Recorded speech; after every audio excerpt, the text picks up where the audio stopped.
Welcome back to Pharma-info with Shubhashish. Now today I have brought a topic that is your SAR of morphine derivatives, right? So morphine is nothing but, we all know that morphine is the narcotic analgesic, right? And it is basically working at central level, right? So narcotic analgesics are those which are basically acting at central nervous system, right? Central nervous system, right? So apart from its, pain killing effect, right? In addition to its pain killing effect, because analgesics are those which are basically, addressing the pain, and thus it is basically suppressing the pain, what we can say. Fine. Apart from its pain killing effect, so it do possess respiratory depression, then it can cause dependence, right? It can cause dependence, and it may bring about what? Some euphoriatic state, right? Euphoria, right? Fine. As the central nervous system is involved here, so that is why these are found to be very common over there, right? So then that is why, use this, narcotic analgesics with extreme caution, right?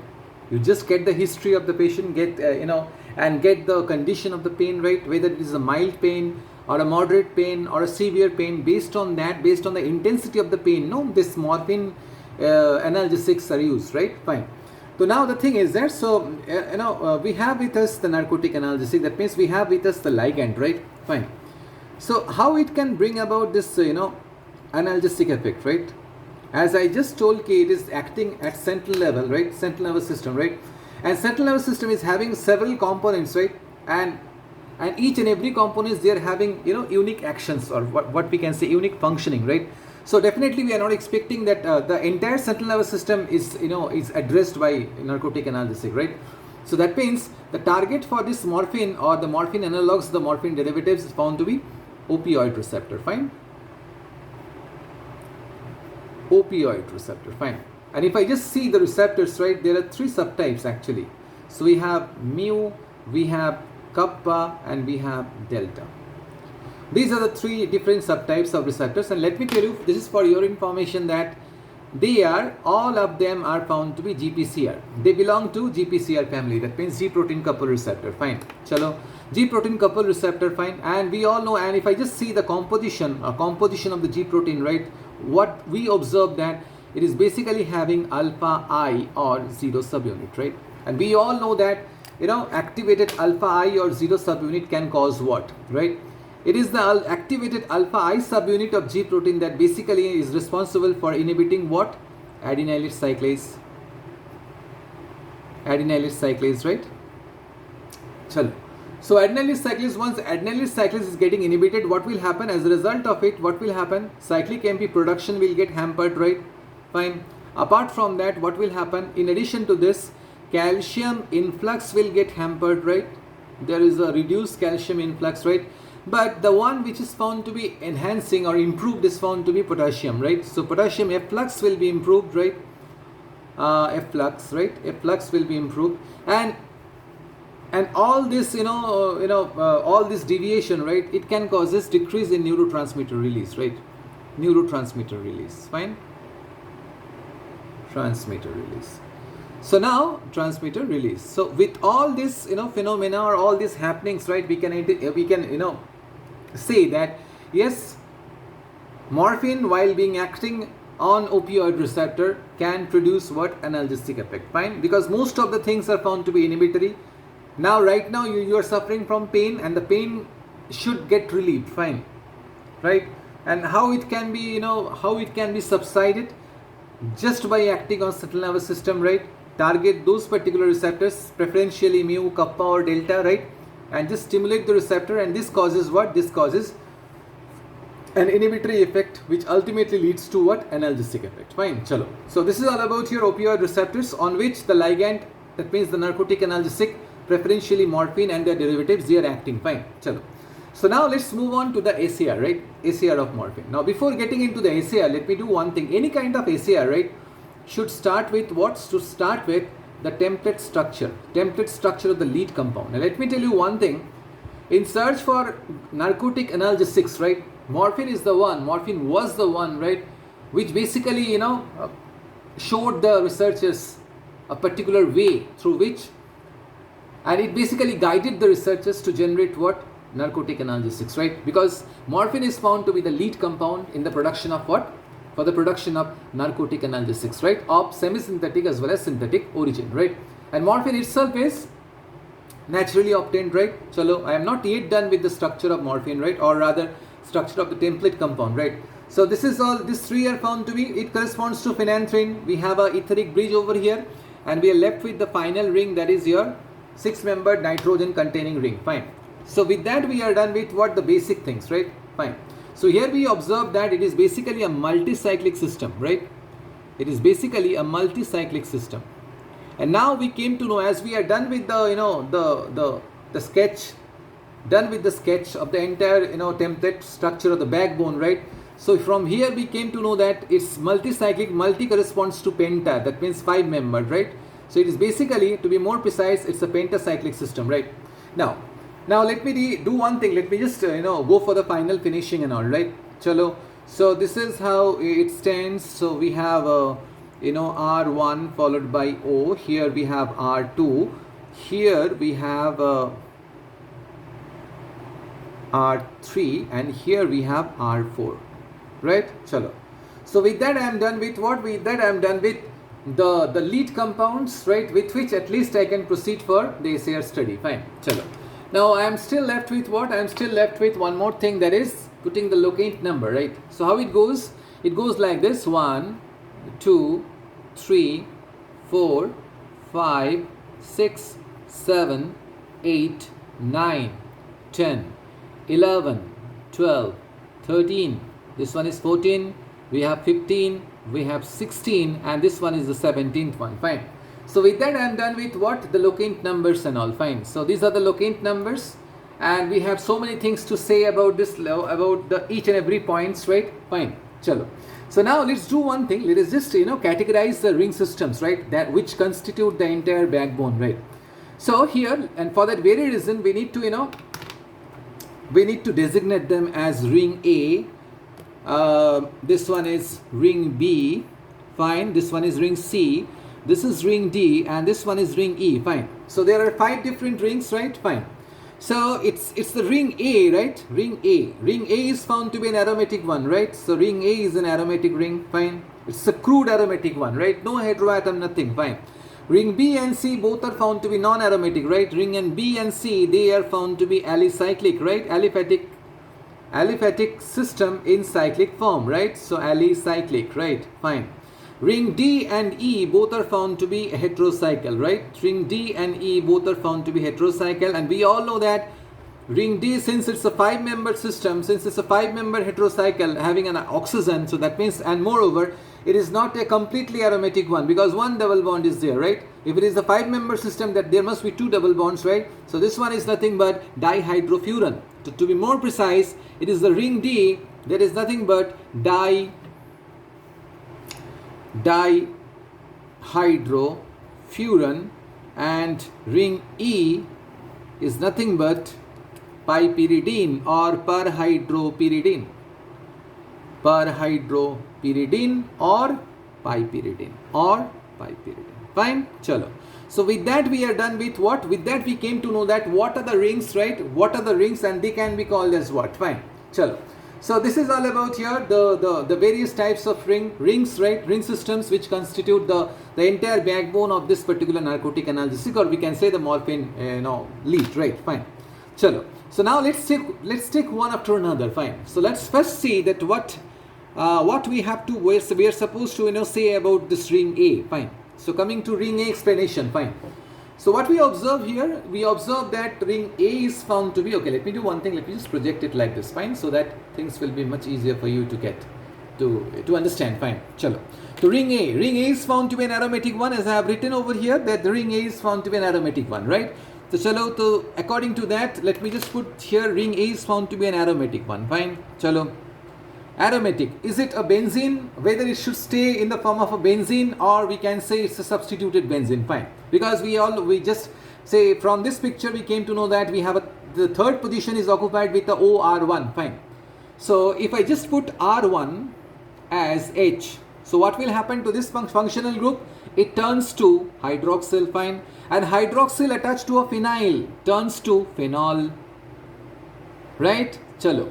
So what kind of inference that can be drawn with this substituent, right? So what they are telling initially, aromatic system is found to be important one, right? Important one, essential, what we can say, fine. Essential for both agonist as well as antagonist, right? Chalo. So if I just say here, aromatic and phenol, both are found to be essential.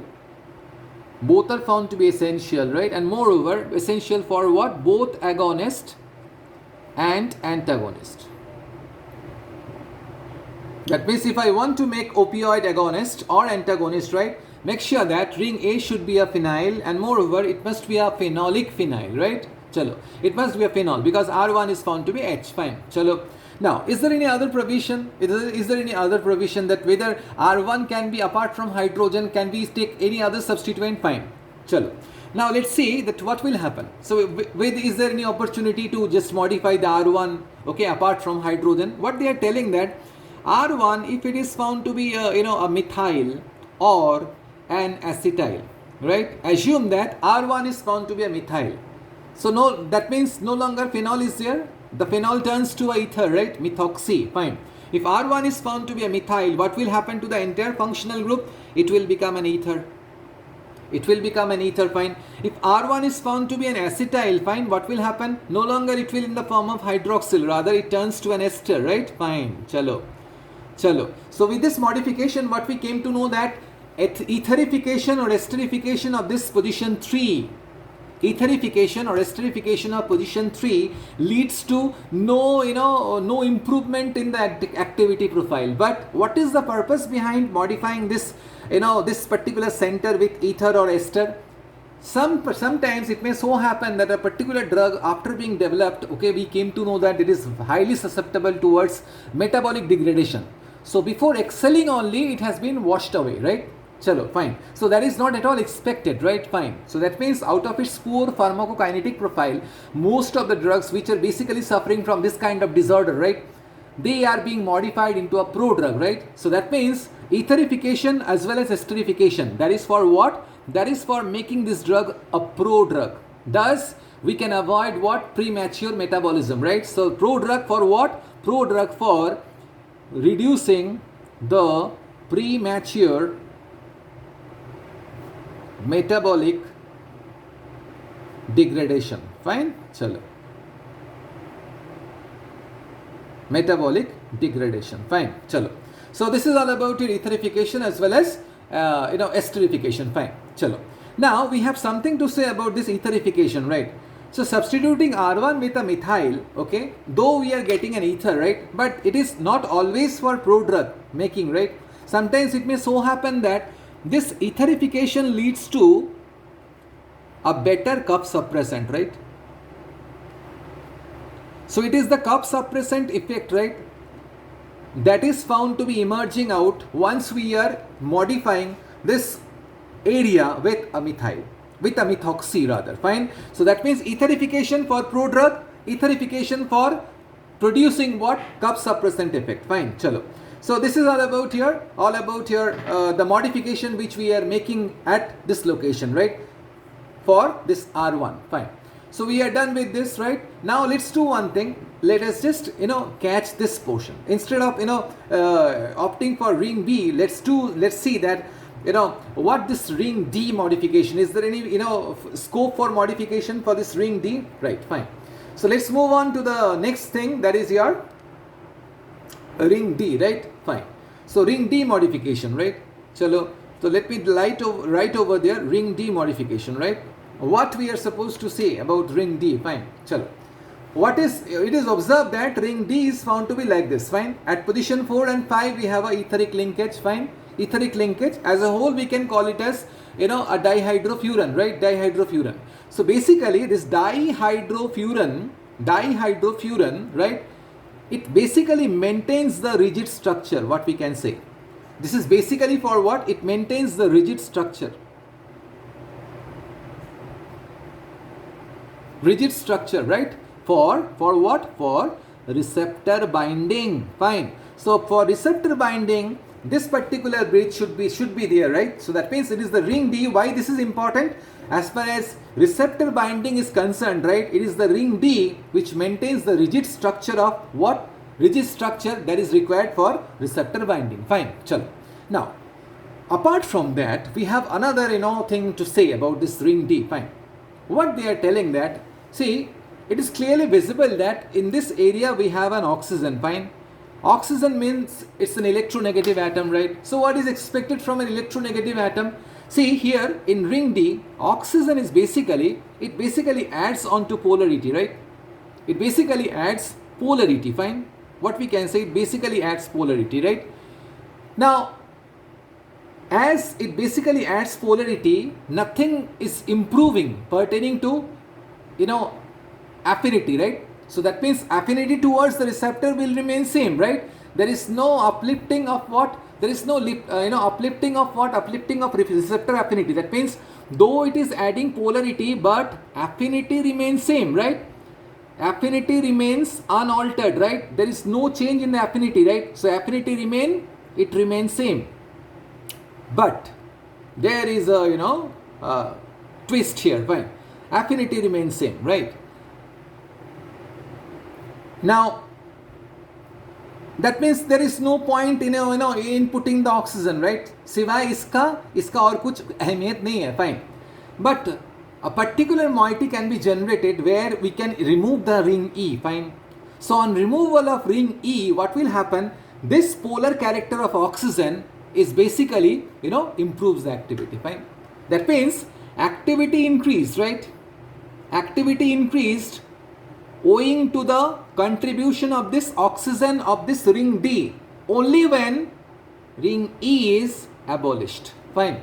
So on removal of ring E, it is the oxygen of this furan which is basically responsible for elevating the activity. That means activity increases when there is no E ring, owing to the contribution or the presence of what? This oxygen. Fine. So polar character of oxygen as such won't makes a huge difference in activity profile, right? The activity or the affinity remains same, right? But the thing is that once you are removing the ring E, then the importance or the significance of oxygen come into play, right? So that time you can observe that activity increases. Why? Because you have removed what? The ring E. Fine. And ring E is nothing but this 6-membered nitrogen containing pi-pyridine ring. Fine. Chalo. Now, okay.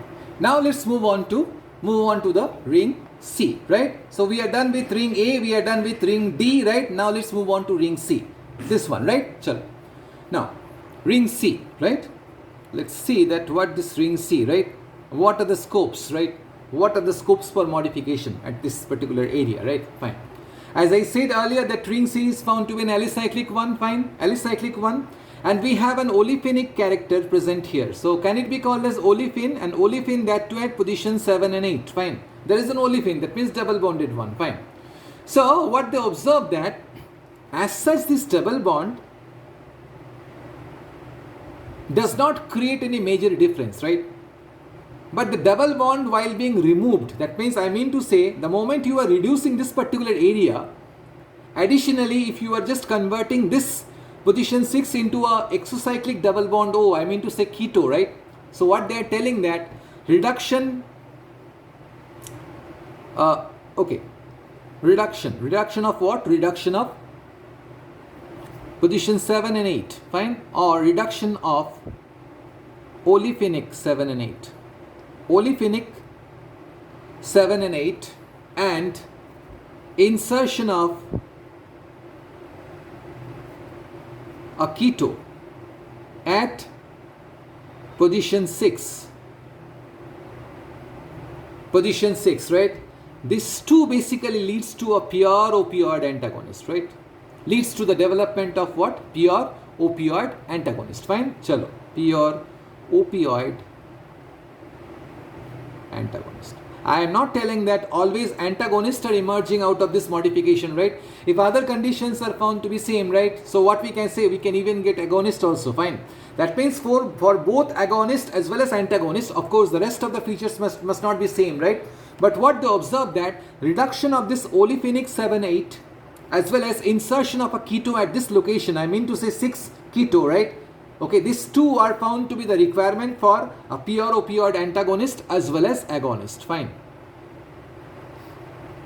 We have a drug called hydromorphone, right? Example we can cite here is of hydromorphone, right? So hydromorphone is the one in which you won't find what? You won't find this area to be an sp3, a hybridized one, right? You can find here a keto and there is no double bond present over here, fine.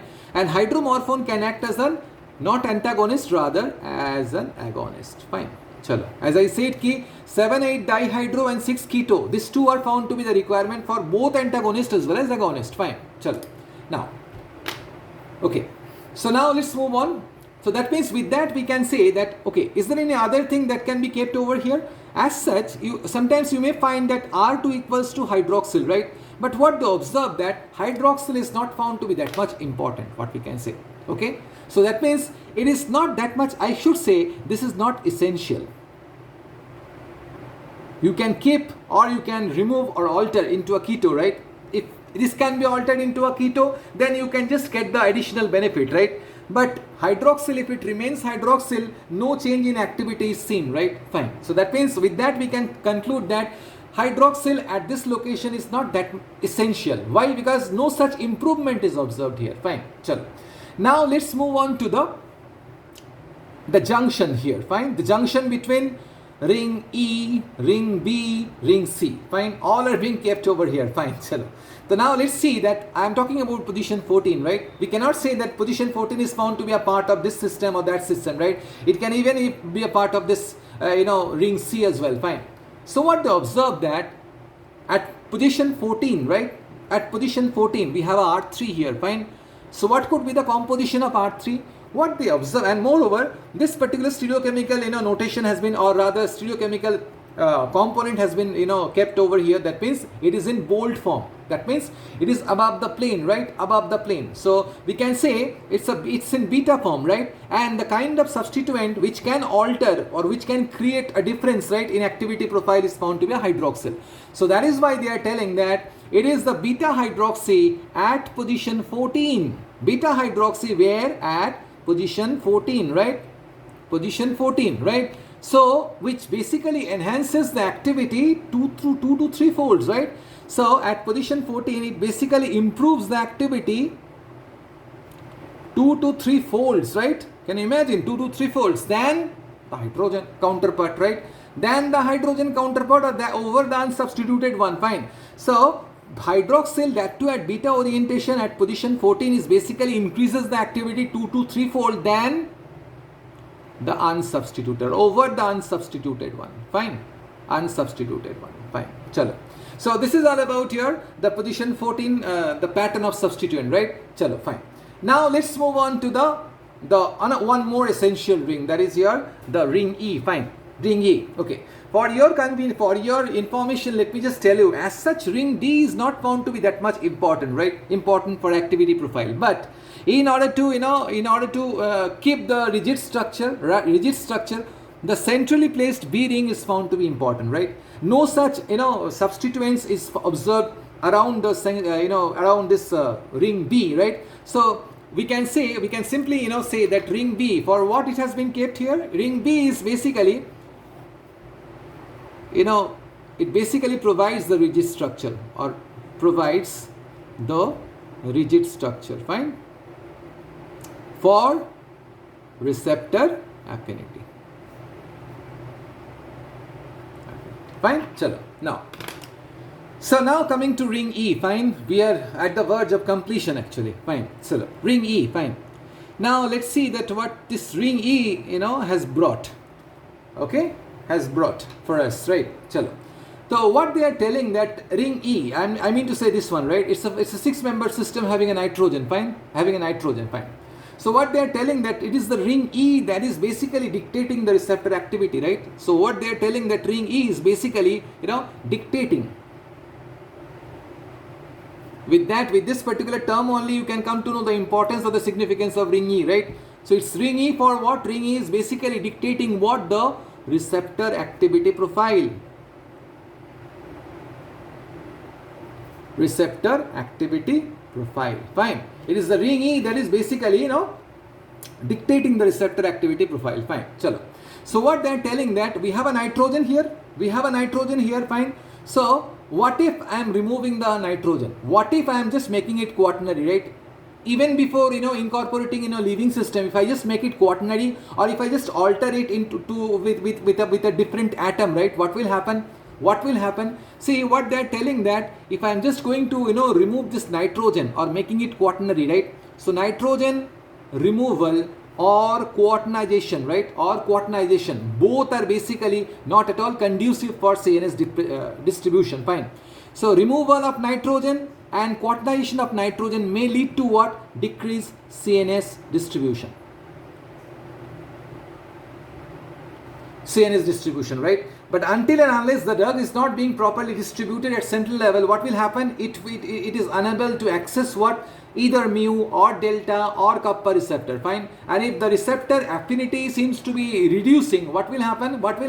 It will directly reflect on the biological response. The response will become faint, right? Chalo. Now, is there any other thing that need to be discussed here? Fine. What they are telling, the kind of substituent, right? Chalo. So here I have kept R4, right? I'm talking about the 17th nitrogen substituent, right? So what are the composition of this R4, right? Let's see. R4, right? R4. So R4 क्या होना है? See, R4 as such is found to be methyl. In case of morphine, it's a methyl, right? Is there any other thing that can also be kept over here? Yes, they are telling that if you just replace the methyl with the aryl alkyl, what are you supposed to get? I can get a mu agonist. That means it is the mu receptor agonist that will emerge out once I am substituting this 17 nitrogen with either methyl or aryl alkyl. Aryl alkyl means fen-methyl, same thing, right? Same thing. Fine. Chalo. Now, what are the other substituents? Okay, what are the other substituents? See, the other substituents are allyl. Fine. We can have cyclopropyl methyl, right? Chalo, fine. So what will happen if I just put allyl? What will happen if I put cyclopropyl methyl? So how this allyl looks? Allyl looks like this: H2C, double bond CH, then CH2. Fine. What about cyclopropyl methyl? So first you have to put cyclopropyl, and then here we have a methyl, right? With that nitrogen is connected. Fine. To that nitrogen is connected. Fine. So this is all about your allyl as well as cyclopropyl methyl. If R4 is found to be either allyl or cyclopropyl methyl, what will happen? Can we still get an agonist? What they are telling that there is a probability that you can majorly get what? The pure antagonist. That means pure opioid antagonist will emerge out once I am replacing or substituting position 17 with either allyl or cyclopropyl methyl. Fine. Chalo. Now, so but sometimes what they if other criteria are met, right? Sometimes this allyl can also fetch us what? An agonist as well. Fine.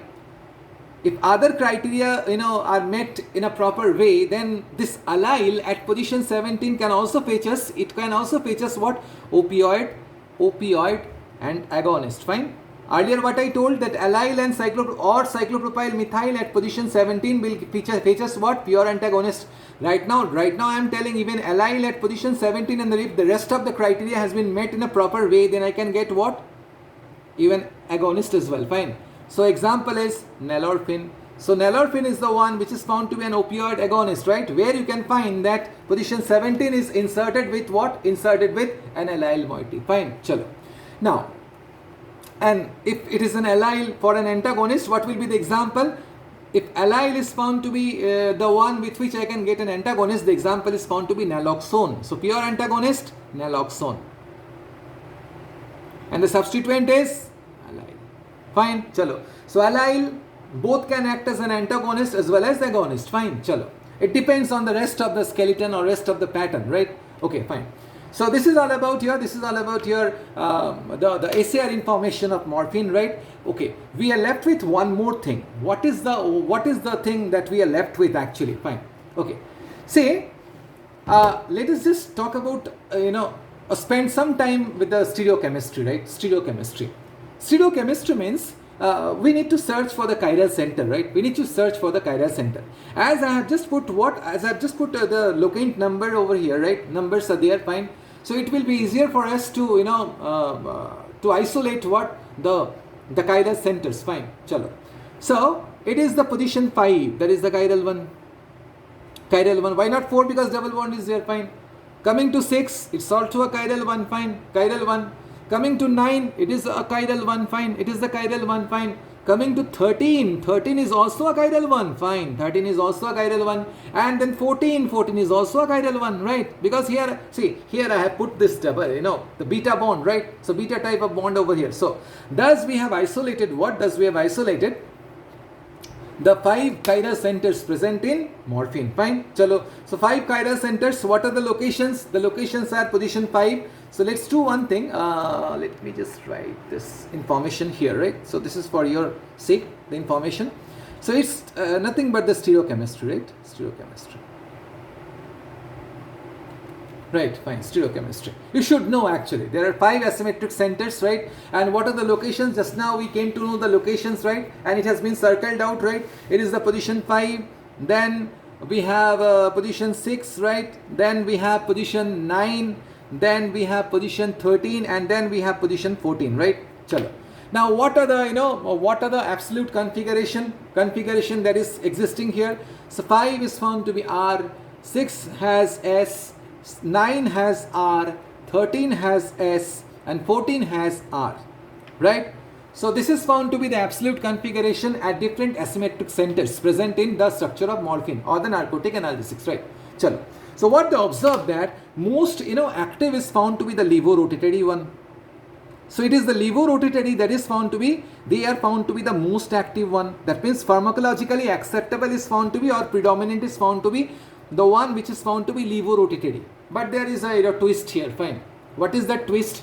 If I want to make a good cup suppressant, what will happen? I need to mix dextro as well as levo, right? Considering the fact that dextro is not found to be a good analgesic, right? So no analgesic property is there for dextro, right? But along with the levo, if I just punch them all together, dextro plus levo, the combination can fetch us what? The combination can fetch us a good cup suppressant. Fine? Chalo. Cup suppressant. So I can get cup suppressant, though this dextro is found to be inactive or inactive as an analgesic, but if I just mix it with levo, what will happen? I can avail the facility of what? Cup suppressant effect, right? So this is all about your stereochemistry. So we have isolated the different asymmetric centers. So what we came to know, there are 5 locations which are found to be an asymmetric one, or chiral centers are there. Based on that, we have isolated them like 5, 6, 9, 13 and 14. We have put their absolute configuration like R, S, R, S, R. Fine. Likewise, right? And we have seen that it is the levorotatory that is found to be the most active, that is why acceptable. But if I just mix it with a dextro, or dextro as such is not having any analgesic property, but if I mix it with levo, what will happen? I can avail what? The good suppressant, cup suppressant effect. Fine. So this is all about here. The illustration of what? The illustration of the SAR as well as the stereochemistry, right? So let me do one thing. Based on this discussion, let me do one thing. Let me just brush it up, right? What we learned, right? Chalo. So what we learned here. So this is found to be the system that is found to be a pentacyclic system, right? In pentacyclic system, what we observe that the ring A should be an aromatic one. The substituent at position 3 of ring A is found to be a hydroxyl, that is why phenol. So what they observe that phenyl and phenol both are found to be essential for both agonist as well as antagonistic effect. Fine. Sometimes this R1 as methyl and thus turns to a methoxy, right, can be used as a good cup suppressant, right? Etherification or esterification at position 3 leads to what? The development of a prodrug, just to avoid what? Premature metabolic degradation. Fine. So this is all about your ring A. Coming to ring D, right, what we observed, what we learned here, it is the ring D that is dihydropyran. It basically holds the rigid structure, right? Rigid structure for what? The receptor affinity, right?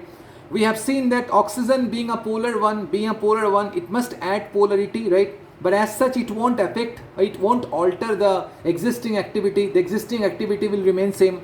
But the thing is that if I am just going to remove this ring E, what will happen? That time we can find the significance of this polar character of this oxygen, right? So that time the activity will get enhanced, right?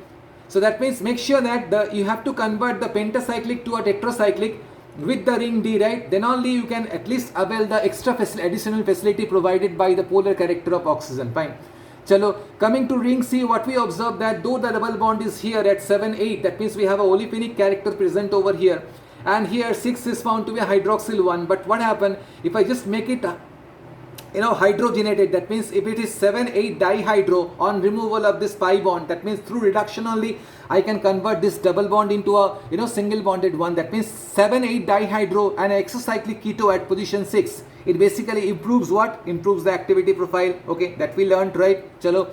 Next, what we observe that at position 14, we must keep what? We must keep one hydroxyl group, right? Because it is the hydroxyl group while being kept at position 14, and that too at beta orientation. It basically gives us a compound which is found to be 2 to 3 times more active than the unsubstituted one. Fine. Chalo.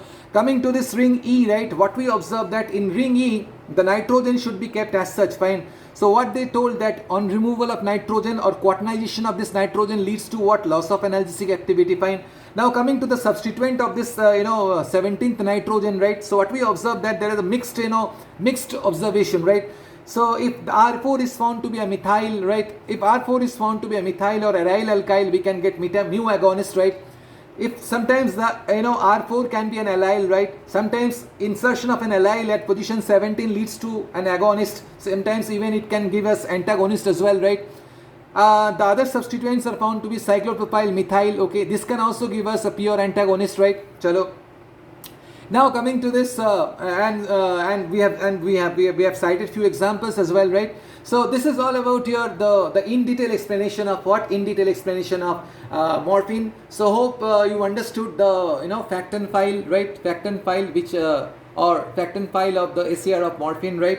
So this is let me do one thing. Let me just project it in a better way so that at least you can okay, fine. So this is all about the first page. This one is found to be the second page, right? Chalo. So hope you understood, right, what I illustrated today, right?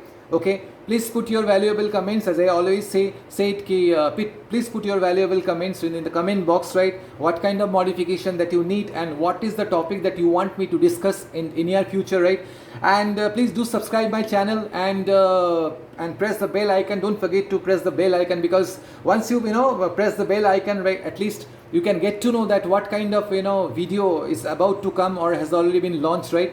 Okay, anyway, for your cooperation, definitely both of us can grow. Thank you for your patience hearing.